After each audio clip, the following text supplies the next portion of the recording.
Magandang umaga po sa ating lahat, mga kapatid. Magandang umaga po, Father. Araw ng Miyerkules sa ika-14 na linggo sa karaniwang panahon. Ang ating unang pagbasa ay nagbibigay sa atin ng paalaala sa kahalagahan ng pagpapatawad.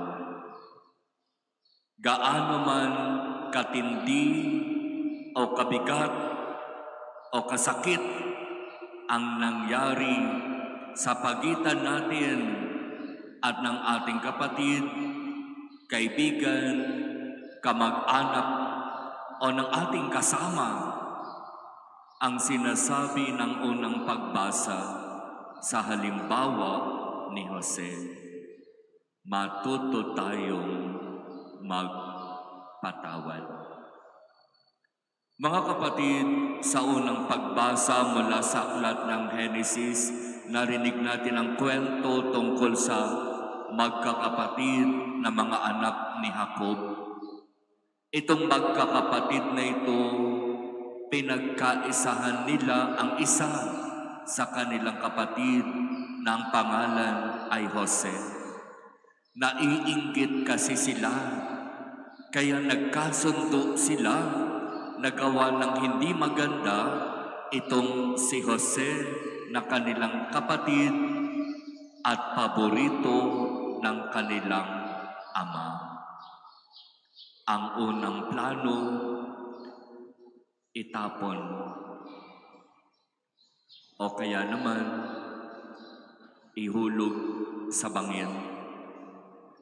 Pero nagtapos at nagkasundo sila, ipagpili na lang natin. At ganun ang ginawa nitong magkakapatid na ito, di ba? Ipinagpili nila sa mga ngalakal ang kanilang kapatid na si Jose. Pero ganoon man ang nangyari kay Jose, naging maganda ang kanyang buhay at dumating sa punto na siya pa nga ang naging isa sa makapangyarihan sa Ehipto at nagkaroon ng taggutom sa lupain ni Jacob at halos mamamatay silang lahat. Kaya nalaman nitong magkakapatid na doon sa Ehipto mayroong makukuhaan ng pagkain.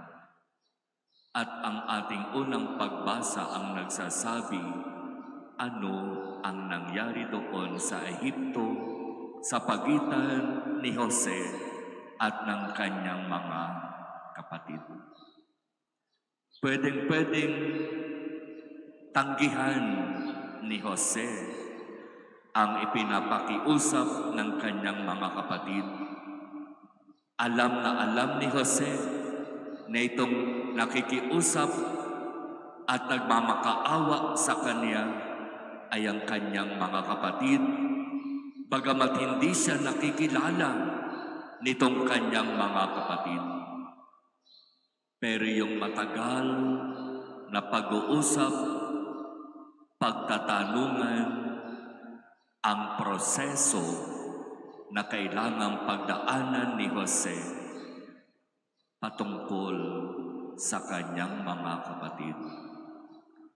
Proseso, kailangan pagdaanan. Sa proseso na katulad ng ginawa ni Jose, kinakailangan magkaroon ng maayos, ng malinaw na pag-uusap. Hindi pwedeng magsawalang kibo, hindi pwedeng manahimik, hindi pwedeng lumayo. Hinarap ni Jose ang sitwasyon.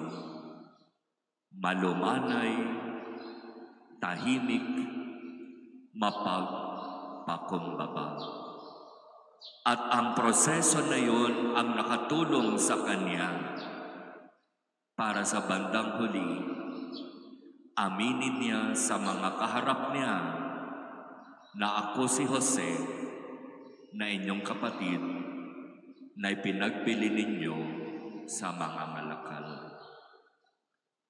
Ang ending ng kwento ay talagang napakaganda sapagkat bumuhos ang luha, bumuhos ang pagpapatawad. Salamat sa Diyos. Ipinagkaloob sa magkakapatid ang biyaya ng pagpapatawad, lalo na kay Jose. Walang problema, matinding away, matinding samaan ng loob na hindi masosolusyonan kapag hiningi ang tulong ng Diyos at kapag idinaan sa maayos na proseso at pag-uusap. Hindi matatapos ang problema sa pagitan ng magkakapatid, magkakamag-anak, o maging sa pamilya, sa samahan, o magkakaibigan kapag hindi ito pinag-usapan ng maayos. Mga kapatid, alam natin kung ano ang sitwasyon mayroon tayo sa buhay natin ngayon. Marahil ilan dito sa atin hanggang ngayon mayroon pang problema sa pamilya, sa pagitan ng magulang at mga anak, o sa pagitan ng magkakapatid o maging sa samahan bilang magkakamag-anak, magkakapitbahay, dating magkakaibigan, magkasama sa gawain. Pero dahil sa mga ilang hindi magandang pangyayari, nasira ang magandang samahan, ang magandang relasyon. Nasira ang pamilya. Matuto tayo sa halimbawa ni Jose. Kinalimutan niya ang matinding sakit na nangyari matapos na siya'y ipagpili ng sarili niyang mga kapatid dahil sa inggit. Matuto tayo sa halimbawa ni Jose. Mas pinahalagahan ang kung ano ang turo ng Diyos kaysa sa kanyang sariling pakiramdam. Matatapos lamang ang problema sa pagitan ng mga taong hanggang ngayon kinasasamaan natin ng loob kapag dadaan tayo sa proseso at kapag hihingin natin ang tulong at biyaya ng Diyos.